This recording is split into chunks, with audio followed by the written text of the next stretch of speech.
Hello. Here's the thing. Last Saturday night, around 11 p.m., our 15-year-old son, Tyler, came into our bedroom looking pale as a sheet. He stood in the doorway for a moment, his mouth opening and closing like he wanted to say something but couldn't find the words. I remember sitting up in bed, alarmed, asking, "What's wrong, bud?" Tyler just shook his head. "It's nothing," he mumbled before darting back down the hall to his room and slamming the door. I glanced at Megan, my wife, who was lying beside me scrolling on her phone. She didn't even look up. "That was weird," I said, waiting for her to react. She shrugged and muttered something about teenagers being dramatic before rolling over and continuing to scroll. The thing is, Tyler isn't the dramatic type. He's always been the calm, steady one in our family. Whatever rattled him enough to come to our room that night wasn't nothing. I decided to check on him.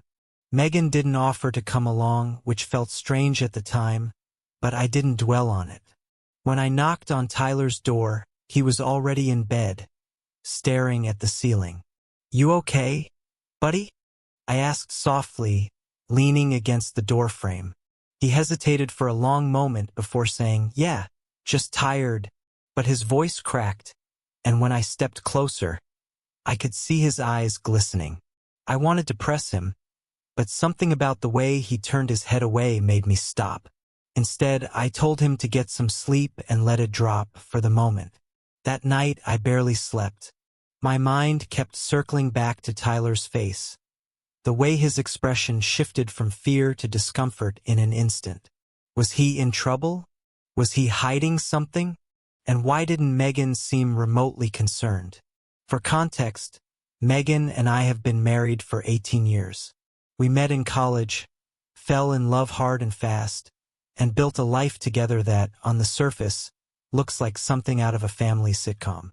We have a nice house in the suburbs, 2 kids, Tyler and our 12-year-old daughter, Emma, and a Labrador named Rusty.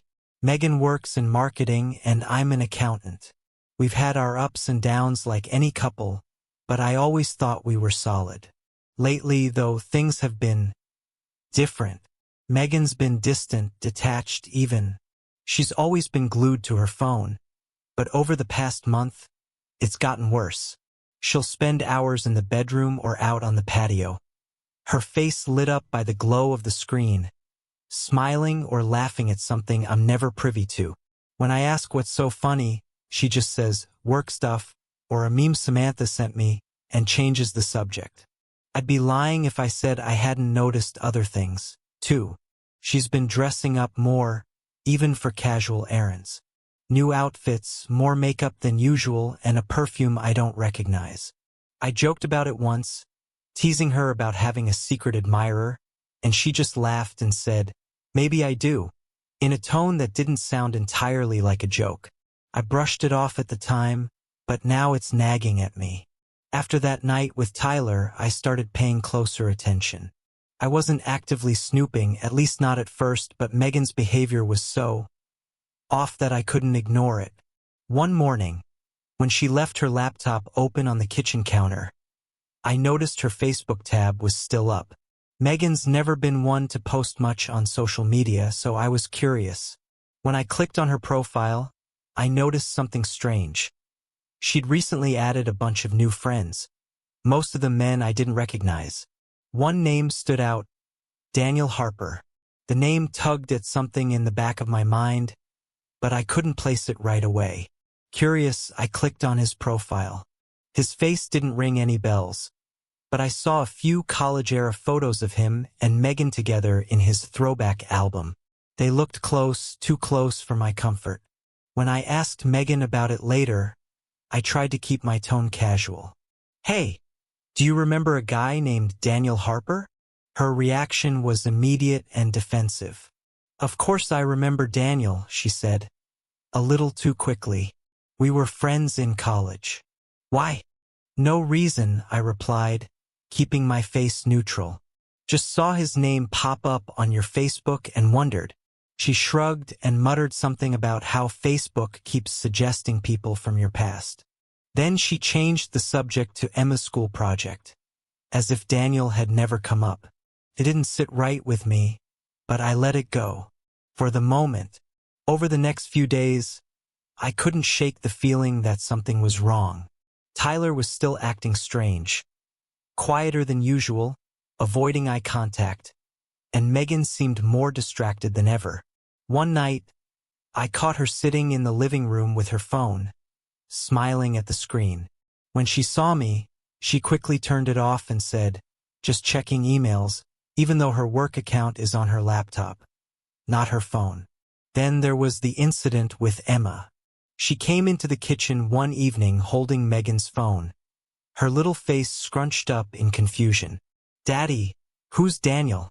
Mommy said I shouldn't look at her messages, but I saw his name. I felt my stomach drop. "What do you mean, sweetheart?" She looked hesitant, as if she'd already said too much. "Never mind," she whispered, handing me the phone and running off to her room. "That's where I'm at right now. I'm not sure what's happening, but the pieces aren't adding up.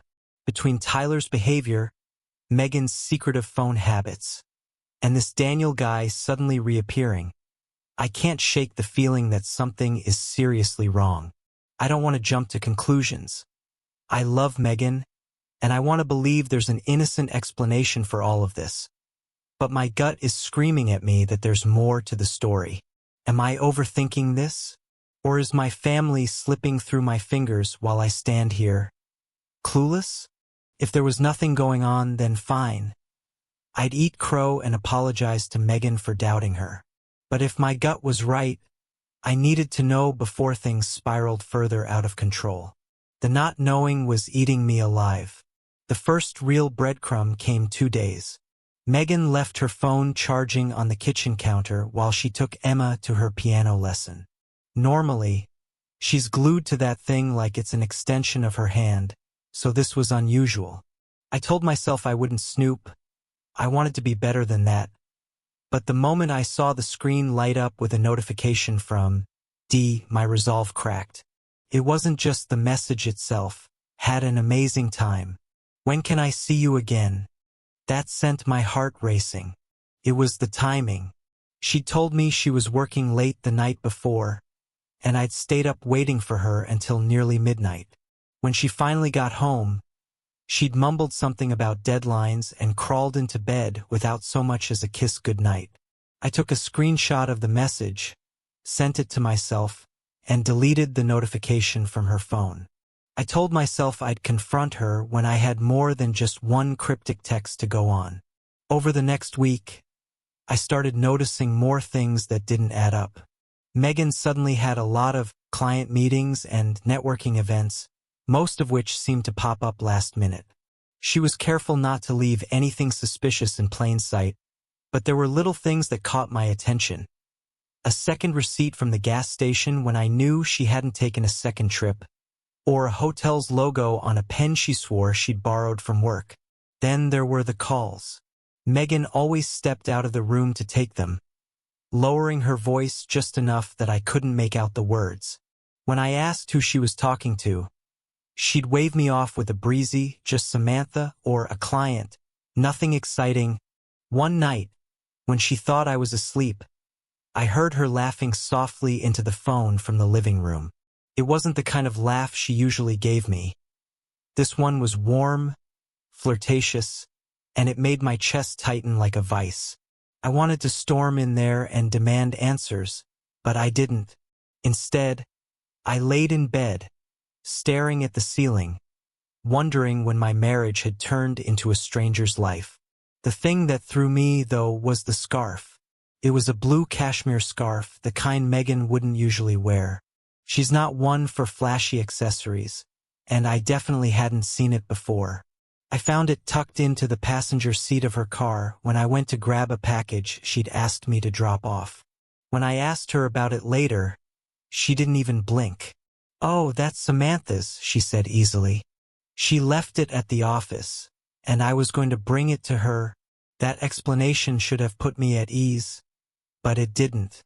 Something about the scarf, its softness, its careful placement on the seat, felt too deliberate, like it had been left there on purpose. But why? By this point, I was keeping track of everything in a journal. Every text, every odd behavior, every inconsistency. I wrote it all down. It wasn't just for my own sanity.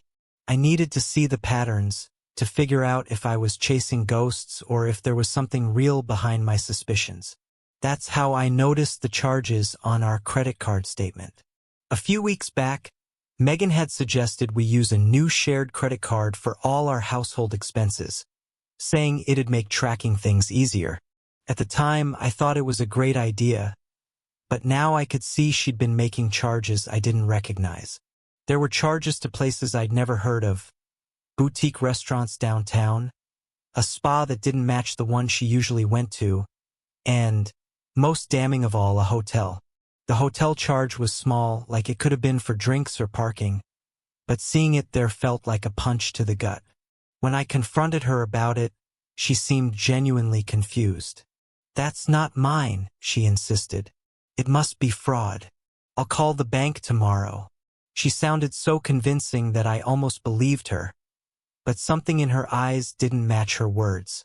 Then there was the necklace. Emma found it while helping Megan unpack the grocery bags. It was a delicate gold chain with a small heart pendant.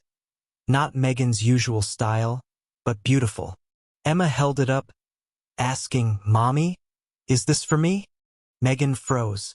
For a split second, she looked panicked, but she recovered quickly. "No, sweetheart," she said, taking it from Emma's hand. "It's just something I found in my jewelry box. I thought I lost it years ago." Emma seemed satisfied with the answer, but I wasn't.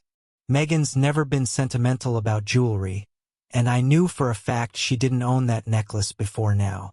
The idea that she might have bought it for herself, or worse, received it as a gift, gnawed at me. Just when I thought I was starting to piece things together, something happened that turned everything on its head. I came home early one afternoon to grab a forgotten file for work. Megan wasn't expecting me, and when I walked through the door, I heard her voice coming from the living room. "No, you don't understand," she was saying, her tone urgent. "It's not safe to meet here anymore. He's getting suspicious." I froze in place, my heart pounding. Was she talking about me? Before I could step closer, the conversation ended abruptly. Megan came out of the living room, looking startled to see me. "Why are you home?" she asked, her voice a little too sharp. "Forgot a file," I said, watching her face closely. "Who were you talking to?" She hesitated. "Just Samantha," she said with a strained smile. "She's having drama with her boyfriend again." Her answer didn't feel right, but I didn't press her. Instead, I pretended to believe her and left for work, all the while replaying her words in my mind. It's not safe to meet here anymore. What wasn't safe? Who was she meeting? And why did it feel like the ground beneath me was about to give way entirely? In addition to all that was happening, I was also confused by something else. I haven't been able to shake the image of Tyler standing in our bedroom doorway, his face pale and his eyes wide with something I couldn't name. Whatever happened that night, it had changed him. He's been distant ever since, avoiding both Megan and me, retreating into his room like he's afraid of the rest of the house. I've asked him about it, gently, carefully, but he just shakes his head and mutters, "It's nothing," but I know it's not nothing. That moment lingered in my mind as Megan's behavior grew more erratic. Her late nights, her mysterious phone calls, the little lies she told without blinking. It all felt like threads of a larger web I couldn't quite untangle. I tried confronting her in small ways, asking about the hotel charge, the necklace Emma found, or the nights she came home smelling faintly of cologne I didn't recognize. But each time, she had an answer ready. Work meeting, gift to herself, probably one of her coworkers. The lies were too smooth, too practiced. I needed to change my approach. The tipping point came on a Friday night. Megan had just returned from yet another late client dinner, dressed to the nines in a sleek blue dress I'd never seen before. She looked radiant, her cheeks flushed like she'd been laughing all night, and when she breezed past me into the kitchen, I caught the faintest whiff of a musky cologne. Not hers, not mine. "Megan," I called, keeping my voice steady. "We need to talk." She hesitated, her hand pausing on the fridge handle, before turning to face me. "Sure," she said, her tone casual but her eyes wary. "What's up?" "I know something's going on," I said, meeting her gaze, "and I'm done pretending I don't." For a split second, her expression flickered. Shock, maybe, or fear. But she recovered quickly, crossing her arms and tilting her head. "What's that supposed to mean?" "You've been lying to me," I said, my voice firm but not accusing. "The late nights, the messages, the way you've been acting around Daniel. I want the truth, Megan. What's really going on?" Her lips parted, but no words came out. Instead, she let out a sharp laugh, a bitter, mocking sound. "You're unbelievable, Ethan. You've been snooping through my phone, haven't you? Or what? Did you hire a private investigator too?" "This isn't about spying," I said, trying to stay calm. "It's about the fact that you've been hiding things from me. If there's nothing going on, then why all the secrets?" Her jaw tightened, and for a moment, I thought she might confess. But then her eyes narrowed, and her voice dropped to a cold, cutting tone. "You're paranoid," she said. "You've always been paranoid. God forbid I have a life outside of this house. Outside of you." The words stung more than I expected. For a moment, I faltered, wondering if she was right. Had I been too focused on her behavior, too quick to jump to conclusions? But then I thought of Tyler, his pale face, his trembling hands as he stood in our doorway. Whatever he'd seen that night, it wasn't the figment of a paranoid mind. "I'm not paranoid," I said finally, "and you're deflecting. If there's nothing to hide, then you won't mind explaining a few things. Like why Tyler's been avoiding you ever since that night." Her face paled at the mention of Tyler. "What are you talking about?" she asked, her voice tight. "He came into our room that night," I said. "Something happened. Something that upset him enough to keep him locked in his room for days." "Don't tell me you don't know what it was." Megan's eyes darted to the side, her expression unreadable. "Tyler's a teenager," she said finally, her voice carefully measured. "He's going through a phase. Maybe you should try talking to him instead of interrogating me." "I did talk to him," I said. "He wouldn't tell me what happened. But I think you know." She opened her mouth, then closed it again, like she was searching for the right words. "I don't know what you're trying to imply," she said eventually. "But this is ridiculous. Tyler's fine. You're the one making things worse by obsessing over nothing." Her evasiveness only made me more certain that something was wrong. But instead of pushing further, I decided to change tactics. If Megan wasn't going to admit the truth, I'd have to force it out of her. That night, after she'd gone to bed, I stayed up late, poring over every detail I could remember. The hotel charge, the necklace, the text from Daniel. None of it fit together neatly, but I couldn't shake the feeling that I was missing something obvious, something right in front of me. That's when I remembered the scarf. The one I'd found in her car weeks ago. The one she'd claimed belonged to Samantha. I tucked it away in the back of my closet, unsure why I kept it, but unable to let it go. Now I pulled it out and examined it closely, searching for a clue I might have missed. There, stitched into the fabric, was a tiny logo, a monogram I didn't recognize. It wasn't Samantha's initials, and it wasn't Megan's. I typed the letters into Google, hoping for a hit, and my stomach dropped when I saw the results. The initials matched the logo of a high-end boutique in the city, a place Megan had no reason to visit, except for one detail. The boutique was owned by a woman named Vanessa Harper, Daniel's sister. I don't know what this means yet, but it feels like the first piece of a larger puzzle. Megan has never mentioned Vanessa, and I can't think of a reason why she'd be involved. Is this about Daniel? About something else entirely? Whatever it is, I'm getting closer. The trap is set. All I need now is for Megan to take the bait. The truth came crashing down on me in the harsh light of day. What Tyler saw, what I eventually uncovered, would not only destroy our marriage but reveal a darkness I hadn't known existed in our lives. It was a weekend in late spring. I was out of town on a business trip, a 3-day seminar that Megan had insisted I attend.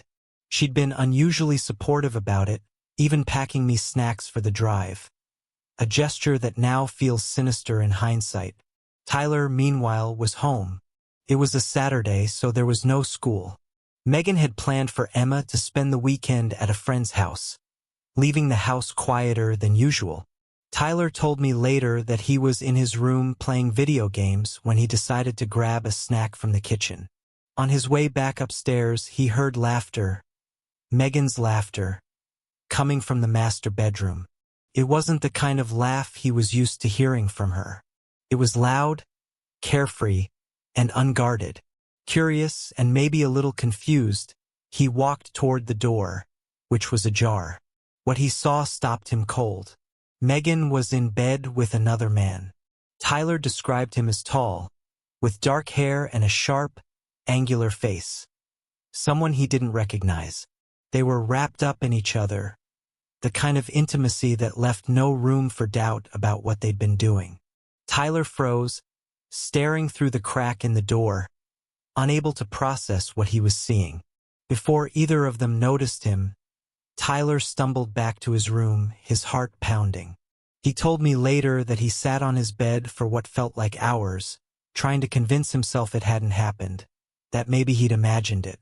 But the laughter he'd heard, the man's face, and his mother's complete disregard for the possibility that someone might walk in, it was all too vivid to ignore. When I returned home on Sunday evening, Tyler was quieter than usual. Megan greeted me at the door with a smile and a kiss, acting like everything was perfectly normal. If I hadn't already suspected her, I might have believed her performance. But the growing tension in Tyler's behavior and the weight of Megan's lies made it impossible to ignore. I didn't know about Tyler's discovery yet. That revelation came days later, when I finally confronted him. I'd noticed him withdrawing even more, avoiding the dinner table, keeping his answers to one-word replies, and refusing to make eye contact with Megan. Something was eating away at him, and I couldn't stand the thought of him carrying it alone. It was a Tuesday evening when I knocked on his door. "Tyler, can we talk?" I asked. He hesitated, then opened the door and let me in. He sat on the edge of his bed, his hands clasped tightly, like he was trying to hold himself together. "Tyler," I said softly, sitting beside him, "I know something's been bothering you. I just want to help." For a moment, he didn't respond. Then, with a shaky breath, he whispered, "I saw her." My chest tightened. "Saw who?" I asked, though part of me already knew. "Mom," he said, "and a man. In your bed." I froze. The weight of his words settled over me, cold and suffocating. "When?" I managed to ask, my voice barely above a whisper. "Last Saturday," he said. "When you were gone." I didn't know what to say. The betrayal was one thing, but the fact that Megan had been so reckless, so brazen, while Tyler was home made my blood boil. "Did she see you?" I asked. He shook his head. "No, I don't think so." "Thank you for telling me," I said after a long pause. "This isn't your fault, Tyler. None of it is." When Megan came home that night, I was waiting for her.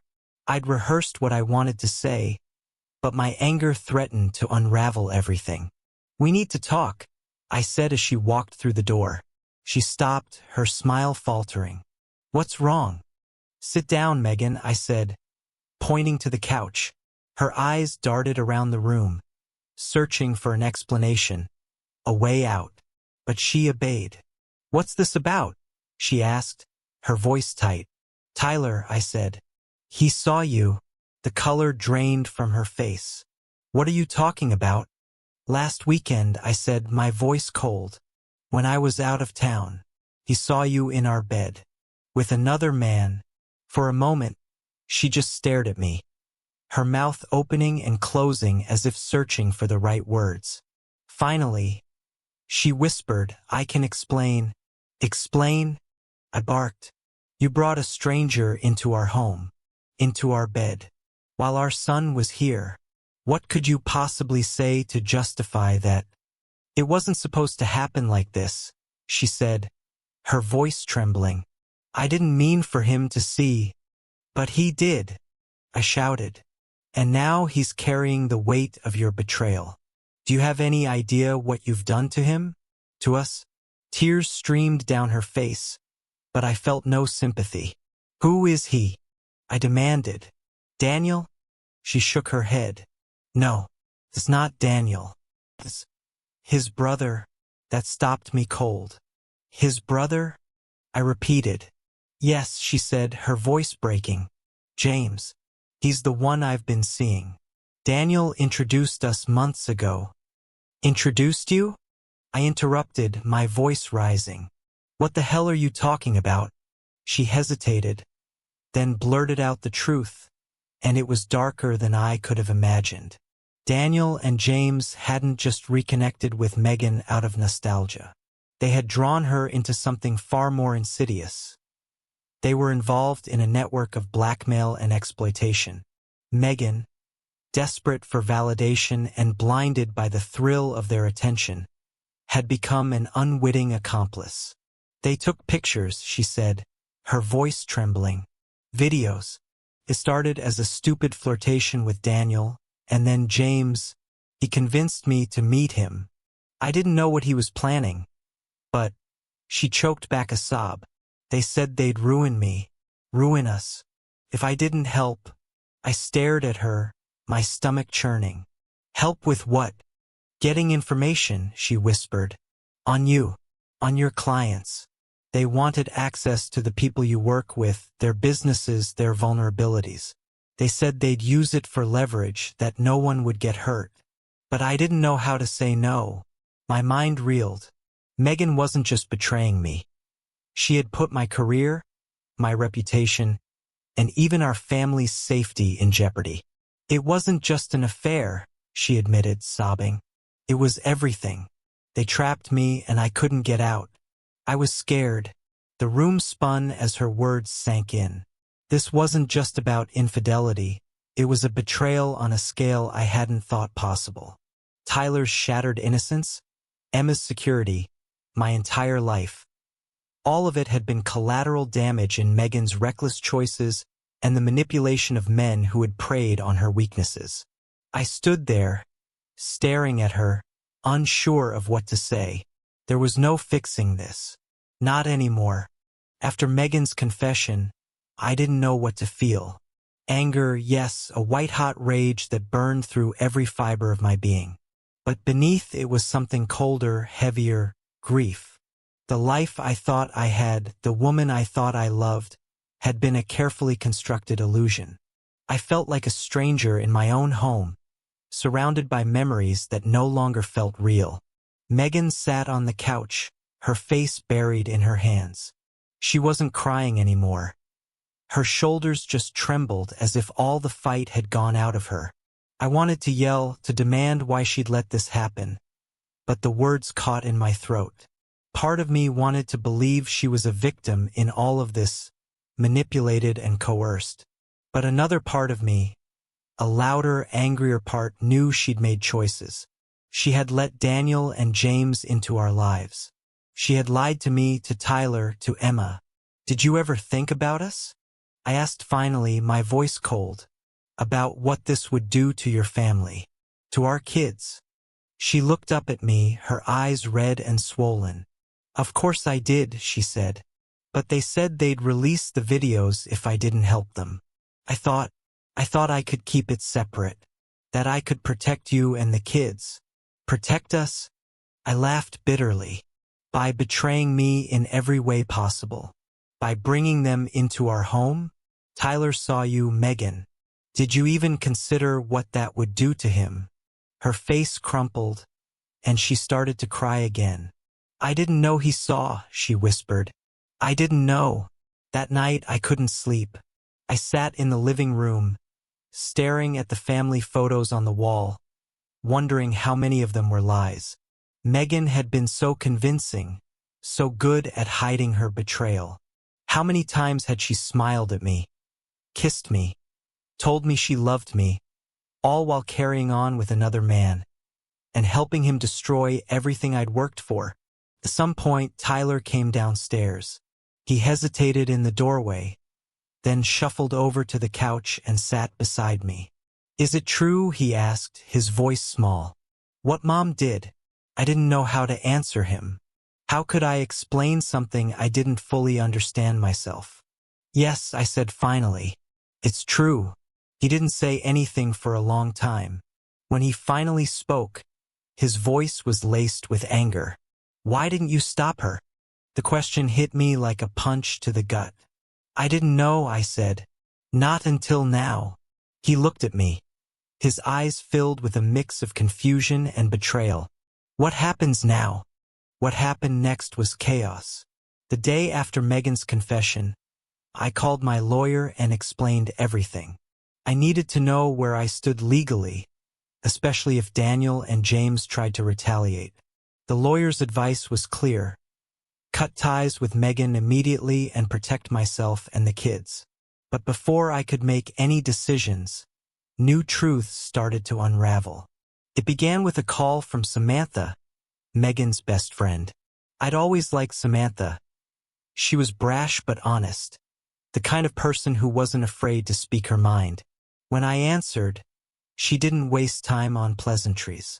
Ethan, we need to talk about Megan, she said, her voice tight. Kind of late for that, don't you think? I replied bitterly. No, you don't understand, she said. There's more you don't know.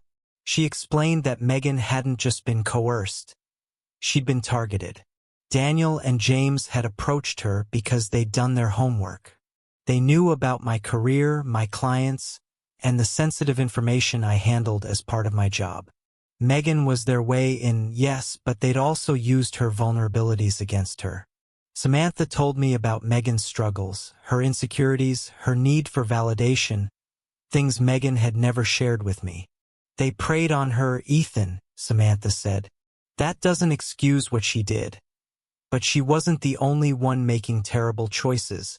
Her words stirred something in me. A flicker of doubt, a twinge of guilt. Had I failed Megan in some way? Had my own emotional distance pushed her into their arms? I hated the thought, but it lingered, poisoning the edges of my anger.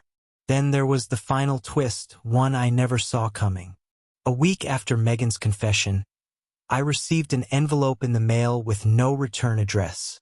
Inside were photos, grainy, poorly lit pictures of Daniel and James together. But it wasn't just the two of them. There were others. Men in suits, women with sharp smiles, people I didn't recognize. And Megan. She was in several of the photos, sitting at a table with the group, her face tense but her body language deceptively casual. On the back of one photo, someone had scrawled a single word in red ink. Careful. I showed the photos to Megan that night, demanding answers. Her reaction was immediate and visceral. She turned pale, her hands shaking as she stared at the pictures. Where did you get these? She whispered. They came in the mail, I said. Who are these people, Megan? What's going on? She shook her head, tears streaming down her face. I don't know, she said. I swear I don't know. But I didn't believe her. And as I stared at the photos, the enormity of the situation hit me. This wasn't just about an affair or even betrayal. This was bigger, more dangerous. And it wasn't over yet. In the weeks following Megan's confession, the house felt like a hollow shell of what it used to be. Conversations were sparse, the air thick with tension and unresolved pain. Tyler avoided Megan completely, refusing to be in the same room as her. Emma, blissfully unaware of the details, kept asking why her mom and dad seemed so weird lately. Every question she asked felt like a knife to the chest. As for Megan, she walked around like a ghost, her movements slow and deliberate, as though the weight of her choices was dragging her down. Every time I looked at her, I felt a wave of conflicting emotions. Anger, pity, sadness, and, inexplicably, a small flicker of the love we'd once shared. I spent hours deliberating about what to do. The practical side of me knew that divorce was the only viable option. Megan's actions had crossed every conceivable line, and the trust between us was shattered beyond repair. But a quieter, more uncertain part of me wondered if walking away would leave us more vulnerable to the threats still lingering in the shadows. The photos had changed everything. They weren't just evidence of Megan's infidelity. They hinted at something far larger, a network of people with resources and motives I didn't fully understand. The words scrawled on the back of the photo, *careful*, played on a loop in my mind, a warning I couldn't ignore. I finally made my decision on a rainy Thursday afternoon. I called Megan into the living room, where I had already packed her suitcase. She stood in the doorway, her face pale and drawn, and I could see she already knew what I was about to say. "I can't do this anymore," I said, my voice steady but firm. "You need to leave." Her eyes filled with tears, but she didn't argue. "Where will I go?" she whispered. "That's not my concern," I said. "You made this mess, Megan. You need to figure out how to live with it." She nodded, her shoulders slumping in defeat. For a moment, I thought she might say something else, but she just turned and walked upstairs. I heard her moving around, collecting the last of her things, and then the sound of the front door closing behind her. When she was gone, the house felt both heavier and lighter. Heavier because her absence didn't erase the damage she'd done. Lighter because, for the first time in weeks, I felt like I could finally breathe. The hardest part was telling Tyler and Emma. Tyler took the news with a quiet, simmering anger. He didn't say much, but I could see the relief in his eyes when I told him Megan wouldn't be living with us anymore. Emma, on the other hand, cried for hours, begging me to bring her mom back. "She made a mistake," she said over and over, her small hands clutching mine. "Everybody makes mistakes." How could I explain to her that some mistakes are too big to fix? That sometimes the people we love the most are the ones who hurt us in ways we can never fully recover from? For a while, life felt like it was moving in slow motion. I threw myself into my work, focused on being there for Tyler and Emma, and tried to rebuild some semblance of normalcy. But the photos continued to haunt me. They were a puzzle I couldn't solve, a reminder that the danger Megan had invited into our lives wasn't entirely gone. Then, one day, I received another envelope in the mail. Like the first, it had no return address, and inside was a single photograph. This time, it was a picture of Megan, sitting on a park bench with a man I didn't recognize. Her face was turned away, but the man was looking directly at the camera, a smirk tugging at his lips. On the back of the photo, written in the same red ink, were 2 words: "Still watching." That was when I realized that this wasn't over. Megan might have been the one who brought Daniel and James into our lives, but their reach extended far beyond her. They weren't done with us, not yet. I didn't contact Megan. I didn't respond to the photo. Instead, I started making quiet changes, switching banks, installing a security system, limiting what I shared online. I wasn't about to let them use me or my kids the way they had used Megan. But the unease lingered. Every time my phone buzzed with an unknown number or I saw a car I didn't recognize parked near the house, I felt a prickle of paranoia. Were they watching, waiting, planning their next move? In the end, my decision wasn't just about moving on from Megan. It was about protecting what mattered most. My kids, my integrity, my peace of mind. Megan had made her choices, and now I had to make mine. But as I sat alone in the quiet of the living room, staring at the photo with its ominous message, I couldn't shake the feeling that the battle wasn't over. It was just beginning. It's strange how quickly life can unravel. One moment, you're living in a reality you think you understand. The next, you're picking up the pieces of something that was never as solid as it seemed. Looking back on everything, I've had to come to terms with the fact that the betrayal didn't happen overnight.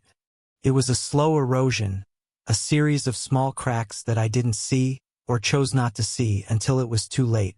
The biggest lesson I've learned is that trust is fragile. It's not just the grand gestures or the big promises that make or break a relationship. It's the little moments, the choices we make every day to show our loyalty and commitment. When those choices stop aligning, when secrets start to grow in the shadows, trust crumbles faster than you think. But I've also learned that trust isn't about blindness.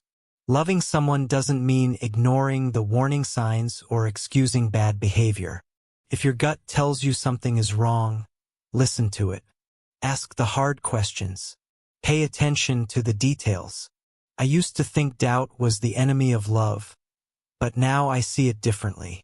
Doubt, when it's rooted in care and concern, can be a catalyst for understanding, if you're brave enough to face it head-on.